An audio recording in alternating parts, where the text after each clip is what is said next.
ಇತಿಹಾಸದಲ್ಲಿ ಬಂದಿದೆ. 4 ಗಂಟೆಗೆ ನಾಳೆ 4 ಗಂಟೆಗೆ ಸಿಡಿ ಇದೆ, ಬೆಳಗ್ಗೆ 7 ಗಂಟೆಗೆ ಕೆಂಡ ಇದೆ. ಇತಿಹಾಸದಲ್ಲಿ ಭಾರಿ ನಮ್ಮ ಆಲೂರು ತಾಲೂಕು ಹಾಸನ ಜಿಲ್ಲೆಯಲ್ಲೇ ನಡ್ಕೊಂಬಂದಿರೋ ಅಂಥದ್ದು ಇದು.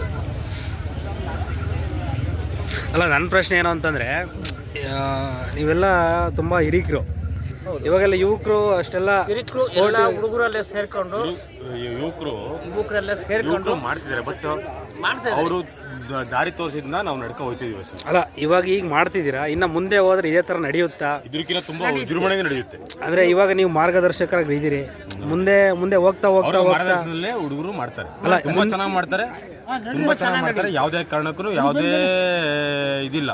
ಇದಕ್ಕಿಂತ ಅಡೆತಡೆಯಲ್ಲ, ತುಂಬಾ ಚೆನ್ನಾಗಿ ಮಾಡ್ತಾರೆ. ಇವರ ಮಾರ್ಗದರ್ಶನಲ್ಲೇ ಮಾಡೋದು, ಹಿರಿಯರ ಮಾರ್ಗದರ್ಶನಲ್ಲೇ ನಾವು ಮುಂದುವರಿಯೋದು. ಹುಡುಗರು ಅಲ್ಲ, ಹಿರಿಯರು ಏನು ಮಾರ್ಗದರ್ಶನ ಕೊಡ್ತಾರೆ ಅದ್ರ ಮುಂದೆ ಯಾವುದೇ ಕಾರಣಕ್ಕೂ ಬೇರೆ ಯಾರ್ದು ಆಪ್ಷನ್ ತಗೊಳ್ಳೋದು. ಹಿರಿಯರು ಏನು ಲೀಡ್ ಮಾಡ್ತಾರೆ ಅದು ನಾವು ಲೀಡ್. ಸೊ ಅದೇ ಥರ ನಡ್ಕೋ. ಅಲ್ಲ, ಇವಾಗೆಲ್ಲ ಸಿದ್ಧತೆ ಎಲ್ಲ ಮಾಡ್ತಿದ್ದೀರಾ, ಇವಾಗೆಲ್ಲ ನಿದ್ದೆಗೆಡಬೇಕು, ನಿಮ್ಗೆ ಖುಷಿ ಅನ್ಸುತ್ತಾ? ಯಾವ ಥರ ಖುಷಿ ಅನ್ಸುತ್ತೆ ಅಂದ್ರೆ, ನಾವು ವರ್ಷಕ್ಕೊಂದು ಜಾತ್ರೆ ನಾವು ಊರಲ್ಲಿ ಮಾಡಲೇಬೇಕು, ಮಾಡ್ತೀವಿ. ವರ್ಷಕ್ಕೊಂದಿನ ದೇವತೆಗೆ ನಾವು ಅಂದ್ರೆ ಇವಾಗೆಲ್ಲ ಭಕ್ತಾದಿಗಳು ದೂರ ದೂರಿಂದ ಊರಿಂದೆಲ್ಲ ಬಂದಿರ್ತಾರೆ. ಇವಾಗ ನೀವು ಒಳಗಡೆ ಎಲ್ಲರಿಗೂ ದರ್ಶನ ಅವಕಾಶ ಸಿಗುತ್ತಾ? ಪ್ರತಿಯೊಬ್ಬರಿಗೂ ಸಿಗುತ್ತೆ, ಎಲ್ರಿಗೂ ಪೂಜೆ ಅವಕಾಶ ಸಿಗುತ್ತೆ. ಪ್ರತಿಯೊಬ್ಬರು ಸರಳ ಸಾಲ ನಿಂತ್ಕೊಂಡು ಪ್ರತಿಯೊಬ್ಬರಿಗೂ ಅವಕಾಶ ಸಿಗುತ್ತೆ. ಪ್ರತಿಯೊಬ್ಬ ಅವಕಾಶ ಸಿಗುತ್ತೆ. ಯಾರು ಹಸ್ಕೊಂಡು ಅಲ್ಲಿಂದ ಕಣ್ತೂರಿಂದ ದಾಟಂಗಿಲ್ಲ. ನಮ್ಮ ಕಾನ್ಸೆಪ್ಟ್ ಇದು. ಎಲ್ಲಿಂದಲೋ ಬಂದಿದ್ರು ಅವರು ಹಸ್ಕೊಂಡು ವಾಪಸ್ಸು ಮನೆಗೆ ಹೋಗಂಗಿಲ್ಲ.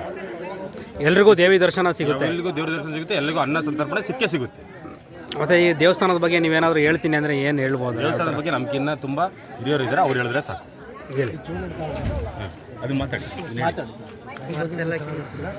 ಅದು ಇತಿಹಾಸದ ಕಾಲದ್ದು 100 ವರ್ಷ ಹಿಂದದ್ದು ದೇವಸ್ಥಾನ. ಅದು ನಡ್ಕೊಂಬಂದಿರೋದು. ನಡ್ಕೊಂಬಂದ್ರೆ ಈ ಹುಡುಗರು